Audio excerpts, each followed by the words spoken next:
두 입장 사이에 있다는 거를 어떤 텍스트에서 보여주냐 그건데, 아나키즘적 입장으로 막스가 조금 기우는 모습을 보여주는 텍스트가 바로 프랑스 내전이라는 텍스트예요. 프랑스 내전은 48년에 공산당 선언이 나오고 한참 뒤인 1871년에 쓰여지게 되는데, 말 그대로 프랑스에서의 내전을 소재로 쓰여진 책이죠. 그 내전이 뭐냐면 바로 파리 고민이라는 사건이에요. 고민, 아까도 고민 얘기 나왔는데, 그래서 한국에서 고민주의 이렇게 부르는 사람들이 또 프랑스 내전 되게 중요한 텍스트거든요. 자, 파리 고민이라는 사건이 발생을 하는데, 이거는 아주 간략하게 설명을 드릴게요. 그 당시 이제 그 유럽에서 제일 강대국이 세 나라죠. 전통적인 관계, 영국의 헤게모니가 있었고, 그보다 조금 약하지만 경쟁하던 프랑스가 있었고, 거기에 신흥으로 떠오르던 독일이 있었고, 특히 유럽 내륙안에서 프랑스와 독일이 경쟁 관계 속에 있었단 말이에요. 근데 프랑스는 점점 좀 쇠퇴하는 분위기였고, 독일은 아주 급속하게 강대해지는 상황이었는데, 그 과정에서 특히 이제 비렐름 황제가 팽창적인 전략을 쓰죠. 그래서 팽창하기 위해서는 이 프랑스를 꺾어야 돼요. 그래서 전쟁을 유도하죠.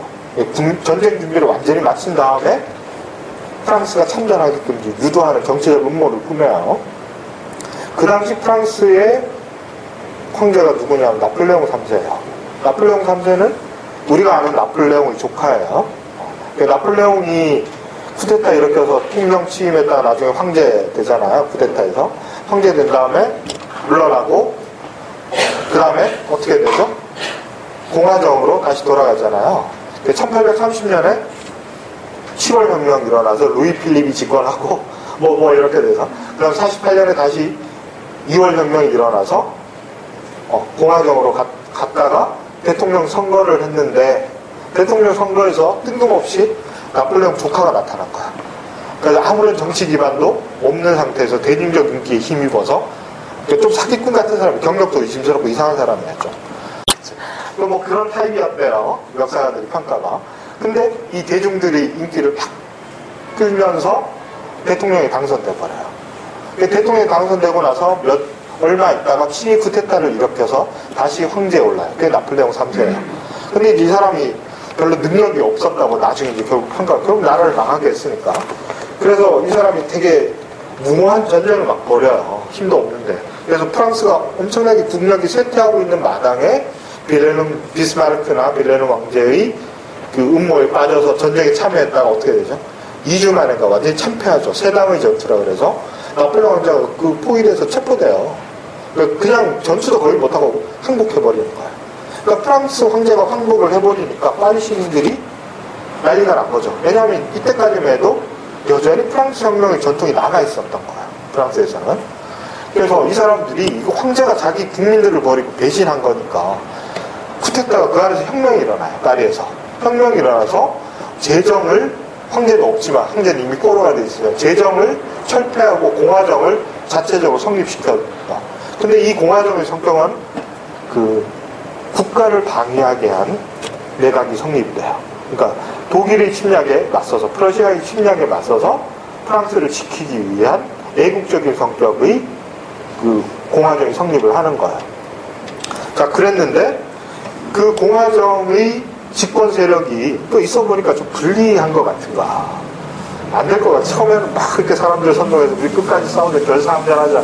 열도 그러죠. 어디 집하면 결사항전하자. 죽는 놈 못 간다 내가. 절대로 안 붙여서. 그런 사람들 있잖아요. 막 이래놓고 막 떠들었는데 이거 보니까 안 될 것 같은가. 그러니까 뒷구멍으로 비스마르크하고 강화조약을 막 협정을 몰래 진행을 시키다가 이게 이제 탄로가 나면서 또다시 혁명이 일어나면서 그 사람들을 쫓아내요. 그렇게 해서 성립된 정부가 꼬민정부예요. 그러니까 정말로 대중들이, 인민들이 스스로의 힘으로 만들어내는 정부인 거죠. 파리를 장악해요. 이 사람들을 쫓아내고. 그래서 꼬민이라는 걸 지난번에 잠깐 말씀드렸는데 자치체예요. 그래서 프랑스, 파리 가보셨어요? 파리 별로 안 넓잖아요. 우리나라 서울에 비하면. 이곳에서 저 끝까지 걸어서도 갈 수 있는 거리잖아요. 근데 지금은 이제 행정구역이 이때도 거의 비슷하게 있었어요. 파리 고민 때도. 그래서 지금의 파리 모습이 그 나폴레옹 3세 때 거의 만들어진 거잖아요. 그거 아세요? 지금의 간선도로 이런 게 다 나폴레옹 3세 때 만든 거예요. 그래서 그 누가 만들었냐 하면은 오스만 이름이 오스만이었죠? 맞죠? 네. 그 경찰총감하는 오스만이라는 사람이 대로를 쫙쫙 뚫어요. 그 왜 뚫었겠어요, 길을? 네? 혁명을 막기 위해서.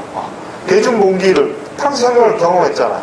그러니까 권력을 잡은 입장에서는 이게 혁명이 또 일어나면 안 되잖아, 자기들은 혁명으로 집권했어. 또 일어나면 안 되잖아. 근데 그거를 가능하게 했던 군사적인 어떤 조건들이 있었죠. 왜냐하면 그 낡은 아주 꼬불꼬불한 골목 속에는 군대가 진입을 못 하잖아. 들어가다 한 명이나 두 명씩 들어가야 돼. 그러면 무장력이 상당히 약한 반란군들도 맞서 싸울 수 있었어요, 실제로. 그래서 바리케이트라는 게 있잖아요. 막 그 벽돌이나 막 이런 가구 막 쌓아놓으면 이걸 군사적으로 진압하기가 상당히 힘들었다고요. 그러니까 대포를 못 쏘잖아요, 집들이 있으니까. 그거를 막기 위해서 길을 뚫어버린 거예요. 대포를 쏘려고. 갈란이랑 금세 보고 대포를 쏠 수 있게. 그래서 오스만 대로라고 있잖아. 파리 제일 한가운데 길이. 제가 좋아하는 백화점 앞에 길이잖아요. 쇼핑몰 앞에 제일 큰 길이잖아. 그 사람 이름 붙여서. 그런 식의 길이 됐단 말이에요. 근데 그 정도로 이제 지금의 모습하고 거의 흡사한 지금의 모습이 그때 갖춰졌는데 이거를 이제 장악하게 되면서 파리에 이제 여러 개의 구로 나눠져 있잖아요. 그 구 안에는 다시 이제 작은 마을들이 있겠죠. 이 작은 마을들 안에 자치적인 지역체 같은 게 고민이에요. 근데 여기서 대표자들을 자체적으로 뽑아내는 거죠. 뽑아서 더 윗단계로 좀 더 넓은 단위로 파견하고 거기서 다시 더 윗단계로 다시 대표자를 파견하고 해서 고민 중앙위원회라는 걸 설립해요. 파리 전체에서. 이게 이제 고민의 주체가 되고 또 다른 주체가 있었는데 국민방위라는 배경 설명이 너무 좀 길어졌는데 국민방위대라는 건 뭐냐면 프랑스 혁명의 특수한 산물인데 정규군이라는 것도 프랑스 혁명의 산물이에요. 아까 아나키스트들이 이제 로베스피에르나 프랑스의 중앙집중적인 정치체제에 되게 반대한다고 했잖아요. 그 중에 제일 핵심적인 건 뭘 것 같아요? 국가 권력이 제일 폭력적으로 작동하는 게 징집이잖아요. 징병제잖아요, 징병제. 징병제를 세계적으로 처음 실시한 정권이 혁명 위에 그 공화정 프랑스예요. 그걸 통해서 혁명 전쟁에서 다른 나라들을 다 물리치는 거거든요. 최초의 근대적인 군대를 만들어낸 것도 프랑스 혁명의 산물이에요. 자, 그런데 그 중에 하나는 이제 정규군이 있고, 정규군만 가지고 이제 정규군을 항상 유지하기 힘드니까 어떤 제도를 만들어내냐면 국민방위대라 그래서 시민들이 일정한 자격을 주고, 처음에는 이제 주로 재산 정도로 제한을 줬는데 상류층들만 가입할 수 있었어요. 그래서 무장을 자기들이 하는 거예요. 그래서 훈련도 일정 정도 받고 유사시에 동원되는 국민방위대라는 무장력을 갖추게 되는데 이게 이제 시간이 흘러가면서 점점 하층으로 국민방위대가 확산이 돼요. 그래서 파리 꾸민 당시에는 부자들은 다 도망가요. 부자들은 다 도망가고 파리에 거의 가난한 사람들만 남게 되는데 이 사람들 중에서도 국민방위대에 가입된 사람들이 있었겠죠. 그래서 국민방위대 중앙위원회 이 두 개의 주체가 파리 꾸민의 중요한 정치적 주체예요. 그래서 이제 이거를 파리 꾸민의 시절이라 그러는데 곧바로 한 세 달 조금 남았는데 진압되죠, 결국은. 진압되는데 누구한테 진압되냐 하면 프러시아 독일 군대한테 진압되는 게 아니라 프랑스 군대, 자기 나라 정부군한테 진압이 돼요. 이때 이제 파리 꾸민이나 공기가 일어나고 베르사유에 진주하고 있었는데 그래서 베르사유 군이라고 불러요. 베르사유 군대가 이제 여기로 진압을 하죠. 그래서 그 짧은 몇 달간의 시기 동안에 있었던 일들을 막스가 인터내셔널에 보고를 하는 보고서를 써요. 이런 일들이 있었다. 거기에 대해서 이제 평가하는 보고서를 내는데 그게 프랑스 내전이에요. 그래서 보고서로 쓰여진 거예요. 그래서 대부분의 내용들은 이 파리 꾸민의 역사적 전개 과정을 기술하고 있는 거예요. 좀 저널리즘에 가까운 글이에요. 근데 그 중에 한 파트가 프랑스 내전, 파리 꾸민에서 시행되었던 중요한 정치 사회적 조치들에 대해서 평가하는 부분이 나와요.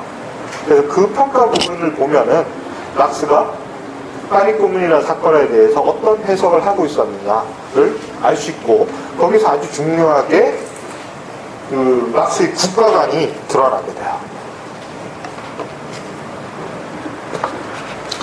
이 중에 이제 막스의 국가관을 보여주는 아주 핵심적인 구절이 하나가 나옵니다. 이 책 나중에 보시면 프랑스에서 3부에 보면은 여러 부로 구성되어 있는 3부에 보면은 어떤 구절이 나오냐면은 제가 읽어드릴게요. 노동자 계급은 단순히 기성의 국가기구를 접수하여 자기 자신의 목적을 위해 그것을 행사할 수는 없다. 문장이 좀 기준이 무슨 말인 것 같아요? 다시 한번 더 읽어드릴까요? 노동자 계급은 단순히 기성의 국가기구를 접수하여 자기 자신의 목적을 위해 그것을 행사할 수는 없다. 노동자 계급이 기성의 국가기구 있잖아. 부르주아 계급이 장악의 국가기구 있어. 이걸 접수해서 자기 자신의 목적을 위해서 그걸 사용할 수가 없다. 없다라는 이 부정이 어디에 강조가 지어지는 부정 같아요. 기성의 국가기구는 노동자 계급의 목적에 적합한 도구가 아니다. 이렇게 해석할 수도 있죠. 그렇죠? 또 다른 해석은 조금 나이브하게 해석하면은 노동자 계급은 아예 국가기구를 장악하는 것 자체를 할 수 없다. 이건 조금 가능성이 희박하게 이렇게 읽힐 수도 있어요. 그렇죠? 문장을 읽으면 요 문장만 대놓고 보면. 근데 바로 뒤에 보면은 설명이 나와요. 어떤 뜻으로 앞의 뜻으로 얘기하는 거야. 그러니까 기존의 국가기구는 노동자 계급의 목적에 부합한 수단이 아니라는 거야. 그럼 어떻게 해야 돼? 국가 권력을 장악하지 말아야 되나? 장악해야 된다고 해요. 장악하자마자 어떻게 해야 돼? 이게 노동자 계급의 목적에 부합하지 않으니까 노동자 계급의 목적에 부합하게 떼어고쳐야 될 거 아니에요. 그렇죠? 자, 이걸 우리 아주 단순하게 이해하기 위해서 좀 도식화 다시 해봅시다. 공기를 해요, 노동자 계급이. 그 다음에 국가기구를 장악해요. 그 다음에 이게 근데 노동자 계급의 목적에 부합하지 않으니까 기존 국가기구를 해체 또는 파괴하고 이것과 동시에 새로운 국가기구를 건설하는 과정을 거쳐야 되겠죠. 그래야지 그 이후에 사회주의가 도래할 수 있는 거야. 이렇게 도식할 수 있죠. 이 문장을 설명. 자, 그런데 이거를 뭐하고 우리가 비교를 해봐야 되냐면은 공산당 선언에서의 주장하고 비교를 해봅시다. 공산당에서 뭐라고 했어요? 공개하죠. 그 다음에 국가기구 장악하죠. 이렇게 똑같아요.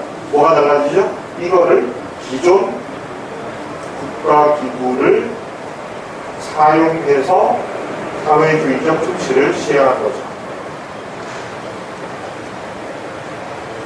그렇죠? 그러면 사회주의. 이 모시기를 똑같이 PT도 프롤레타리아 독자라고 합니다. 자, 뭐가 다른 거야? 기존 국가기구를 공산당 선언의 단계에서는 활용할 수 있다는 거예요. 기본적으로는 계급 지배의 수단이지만 잠정적으로는 이거를 도구로서 노동자 계급의 이해를 위해서 사용할 수 있다라고 공산당에서 얘기를 했어요.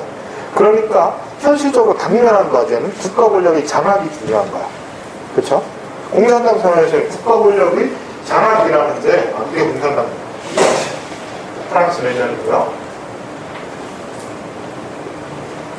이게 공산당 선언입니다. 이 단계에서는 당면한 과제로서 아주 중요한 건 이거야. 국가 권력의 장악이 아주 중요한 과제가 됩니다. 그래서 공산당 선언의 노선을 따르는 마크스주의에서는 아주 중요한 정치적 과제가 어떻게 하면 부르주아 계급이 장악하고 있는 국가 권력을 프롤레타리아 계급이 빼앗아올 수 있을까? 이게 중요한 거죠. 근데 프랑스 내전에 가면은 이거 아주 급격한 변화를 보여요. 국가 권력을 장악하는 게 중요한 게 아니라 이거는 기본적으로 억압적인 거기 때문에 노동계급의 이해관계를 위해서 사용할 수 없기 때문에 그게 중요한 거예요. 국가기구의 해체와 파괴, 새로운 국가기구, 기존 국가기구의 해체와 파괴가 아주 중요한 정치적 과제가 되는 거예요. 이 차이가 프랑스 내전에서 드러나는 아주 중요한 차이예요. 이건 제가 해석한 게 아니고 막스 스스로가 그렇게 얘기해요. 막스 스스로가 여러 군데에서 자기들이 정치적 입장에 변화가 있었다라고 얘기를 하면서 어떤 변화가 있었냐 하고 여기서 변화가 있었다라고 얘기를 해요. 여러분 몇 개의 중요한 텍스트에서 이게 자, 그러면 국가기구를 장악해서 그걸 그대로 사용한다는 공산당 선언의 단계는 우리가 아까 봤던 막스주의, 아나키즘, 국가주의라는 틀에서 보면 공산당 선언은 어디에서 가까운 것처럼 들리죠? 이 부분에 해당되죠. 국가주의와 겹치는 어떤 측면이라고 볼 수 있겠죠. 근데 프랑스 내전은 어떻게 해요? 국가기구를 아나키스트들이 주장을 상당부분 받아들인 거예요. 국가기구를 장악하는데 혁명이 이렇게 되면 바로 이거 빨리 해체하고 다른 걸로 대체해야 된다. 그게 하루아침에 되지는 않는다고 본다는 점에서 PT 독재 기간을 설정한다는 점에서 아나키즘과는 근본적으로 차이가 나지만 이걸 해체하는 작업을 하는 게 아주 중요하다. 근본적으로 본 점에서는 아나키즘과 바꿔줘. 이게 프랑스 내전, 이게 이제 공산당 선언을 당했어요. 그러니까 막스의 정치 철학이 또는 국가관이 아나키즘과 국가주의 사이에서 동료했다는 걸 보여주는 것은 바로 이 프랑스 내전과 공산당 선언을 비교해보면 잘 드러나는 부분입니다. 그러니까 후대의 막스주의자들 중에서도 국가주의를 선호하는 사람들은 공산당 선언 이 얘기만 강조를 할 거고, 그렇죠? 기존 국가 권력의 파괴나 이런 아나키즘적 경향을 더 선호하는 사람들은 프랑스 내전을 되게 강조를 할 거란 말이에요. 근데 현실적으로는 어떻게 됐냐? 역사적으로 어떻게 됐겠어요? 아나키즘적인 해석은 프랑스 내전 이후에 거의 없었어요. 별로 프랑스 내전이라는 책은 거의 주목을 받지 못해요. 그러다가 거의 아무도 언급도 안 해. 읽지도 않고 언급도 안 하는 책이에요. 그러다가 어떤 사람이 후대에 딱 나타나서 이 프랑스 내전이 막스 정치에서 핵심적인 텍스트야 이러고 주장을 한 사람이 나타나요. 누구겠어요? 레닌이야. 레닌이 국가와 혁명이라는 책에서 프랑스 내전을 복권시키죠. 그동안 막스주의 전통에서 잊혀져 있던 그 어떤 노선을 복권시키면서 이게 진짜 공산주의야 이렇게 주장하는 거예요. 그래서 나오게 된 구호가 모든 권력을 소비에트에게로.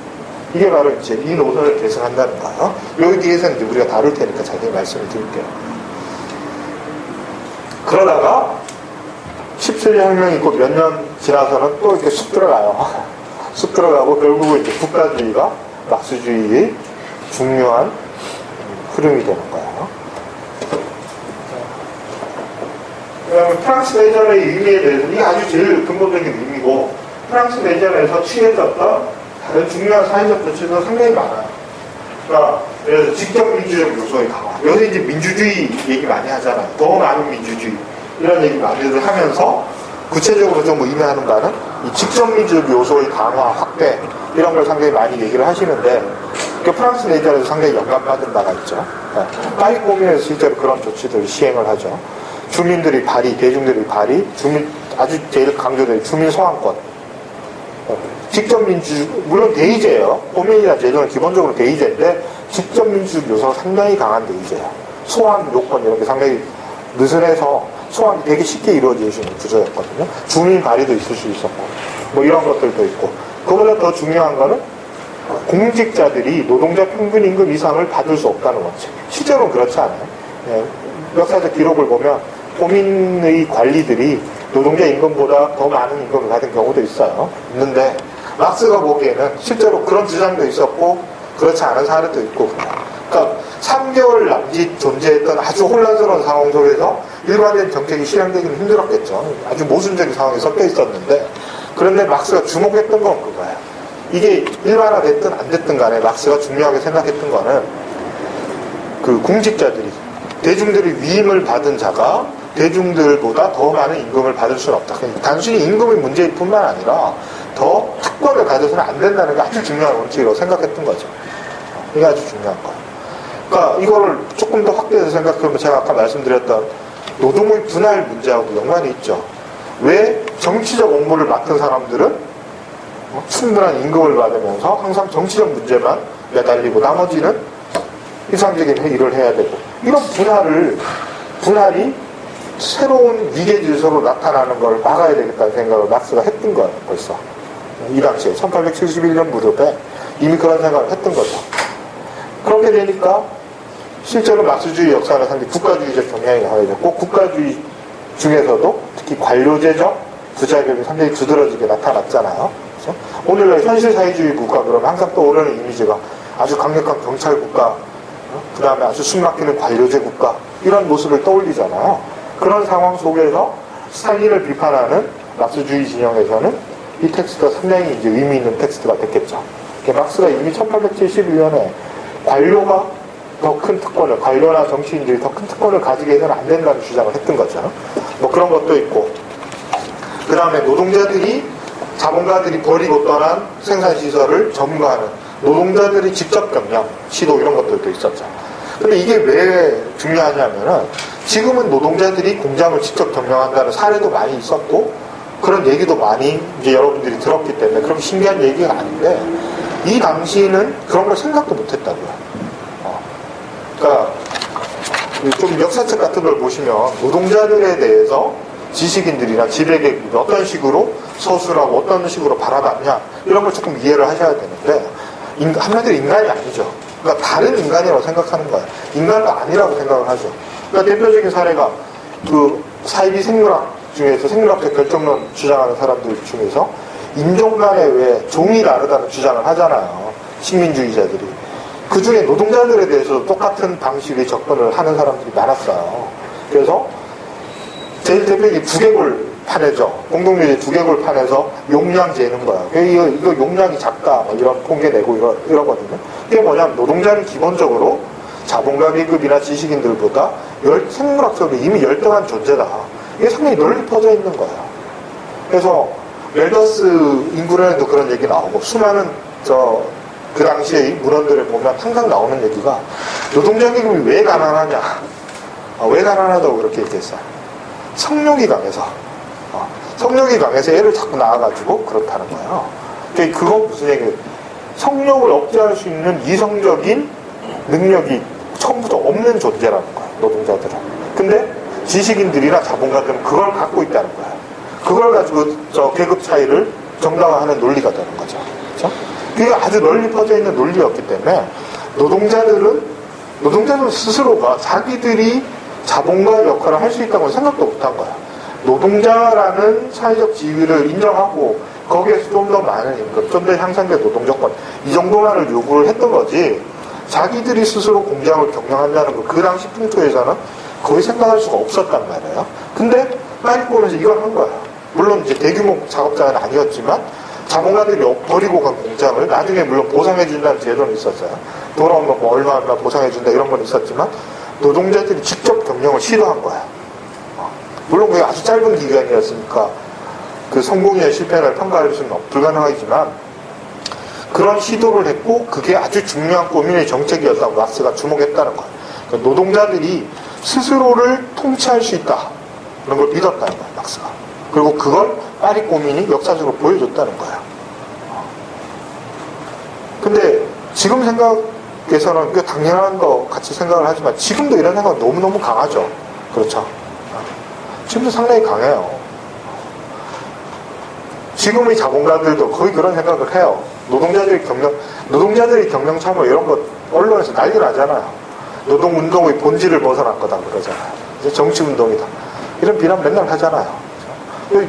많은 국민들이 거기에 동조해요 또. 그렇죠? 여러분들 안 그러신가? 네. 그런 거 상당히 뿌리 깊어요. 그 다음에 뭐 그런 거 너무 많죠. 그렇죠? 국회의원 선거 요새 뭐 보궐선거 내일인가? 하니까 그런 거. 프로필 나오잖아요. 그럼 어른들 뿐만 아니라 젊은 사람들 프로필 보면 뭐 보죠? 소위 말하는 스펙 보잖아요. 스펙 안 좋은 뭐 이런 사람이 국회의원을 이런 생각들 하시죠. 우린 사실도 모르게 그런 거 되게 당연하게 많이 받아들여요. 그걸 또 좀 더 순화시킨 말로 표현하는 게 뭐야? 전문성이 있다. 이런 표현. 점잖게 표현하는 거죠. 전문성이 있어야지 뭐 효율적으로 일도 하고. 개소리죠. 그런 건 말도 안 되는 소리예요. 그렇죠? 무슨 전문성이 있습니까? 그렇죠? 성추행 뭐 이런 전문 아주 발달된 기술. 그 학교 대학원 같은 데 오래 다니신 분들은 그런 얘기 요즘은 조금 덜 하긴 하지만 한 몇 년 전까지만 해도 교수들의 직업병 몇 가지 있죠. 그 중에 이제 여제자 성추행 교수들의 직업병이다 뭐 이러잖아요. 그런 것처럼. 그러니까 그 전문성이라는 것 자체가 잘 생각해보면 룰을 자기들이 정하기 때문에 그게 전문성이 되는 거예요. 어떤 지식이나 기능이 중요하다라고 먼저 전제를 해놓고 나면 그리고 그걸 우리가 대중들이 받아들이고 나면 그다음부터는 게임을 해도 절대 못 이겨요. 왜? 처음부터 자기들만이 갖고 있는 걸 이게 제일 중요한 거라고 정해놓고 시합을 하면 어떻게 이겨요? 그렇잖아요. 그렇죠? 그러니까 다리 불편한 사람한테 칼 루이스 같은 사람, 칼 루이스 그럼 잘 모르고 우샤인 볼트 그래 알죠? 세대 차이가. 우샤인 볼트가 가서 우리 100m 달리기로 누가 돈 더 많이 가질지 결정하자. 이거 공정한 게임이에요? 말도 안 되는 게임이잖아. 누가 여러분들한테 우샤인 볼트 가서 우리 내기하자. 100만 달러 걸고 내기하자. 똑같이 100m 뛰는데 얼마나 공정해. 이러면 여러분들 받아들이겠어? 안 받아들이잖아요. 근데 사회에서는 그게 되게 당연해요. 어떤 룰이 이미 정해져 있는 상태에서 그 룰을 따라서 1등이 된 사람과 2등이 된 사람, 뭐 꼴등이 된 사람의 격차를 정당화 시켜버리면은 그건 말이 안 되죠, 전부터. 그렇죠? 그런 게 너무 많죠. 그래서 그 노동자들이 공장에 대한 직접 명령이라는 게 아주 중요한 의미를 가지는. 그래서 실제로 마크스주의 역사 안에서도 소수이긴 하지만 이 전통이 계속해서 계승이 돼요. 그게 이제 20세기 초반에 특히 독일 공산당 같은 데서 나타났던 노동자 편의의 운동이나 그 러시아 혁명 이후에 공산주의 혁명 이후에 소련에서 나타났던 노동자 노동자 반대파 같은 사람들이 주장하는 이념이 노동자들의 직접 공제 같은 거예요. 그 이념의 출발점이 됐다. 그 외에 또 몇 가지 여러 가지 조치들이 많은데 여성의 지위가 향상이 됐다든지 여성들이 실제로 고민에서 되게 주도적인 역할을 하거든요. 그 당시 남녀 차별을 생각했을 때 여성들이 정치적으로 주도적인 역할을 할 수 있었다는 것 자체가 너무나 선진적인 그런 사례고, 그 다음에 또 재밌는 사례가, 저는 이 사례가 되게 재미있어서 강의에서 많이 말씀을 드리는데, 어떤 거냐면 제빵공들이 야간 작업을 금지시켰어요. 이게 왜 중요할까요? 어떻게 보면 좀 마이너한 정책 같은데, 락스도 그 수많은 정책 중에 하나로 열거를 해요. 중요하게 봤다는 거죠. 제빵공들의 야간 작업 금지가 왜 중요해요? 혹시 제빵업에 종사하시는 분 없으세요? 아침 식사로 빵 먹잖아요, 프랑스 사람들. 아침에 빵을 먹는데 그 전날 만들어서 딱딱해진 빵 먹으면 맛이 없잖아요. 그쵸? 그럼 아침에 좀 맛있는 빵을 먹으려면 제빵공들이 밤샘 노동을 해야 되죠. 그쵸? 그러니까 제빵공들이 노동 조건이 상당히 열악했어요. 이게 상당히 큰 사회적 문제 중에 하나였어요, 그 당시에. 근데 제빵공들이 야간 작업을 금지시키면은 어떤 결과가 오겠어요? 다 그 전날 만든 식은빵 먹어야 돼요. 우리나라 같은 경우는 푸드뱅크에 실려갈 그런 음식을 사람들이 먹기로 동의한 거예요. 그쵸? 그러니까 시민들이 내가 좀 맛없고 식은 빵 먹더라도 사회의 구성원들 중에 일부인 제빵 노동자들의 노동 조건을 향상시키기 위해서 그 정도 불편은 감수하겠다고 동의해 준 거예요. 사회적 연대에 아주 중요한 조치.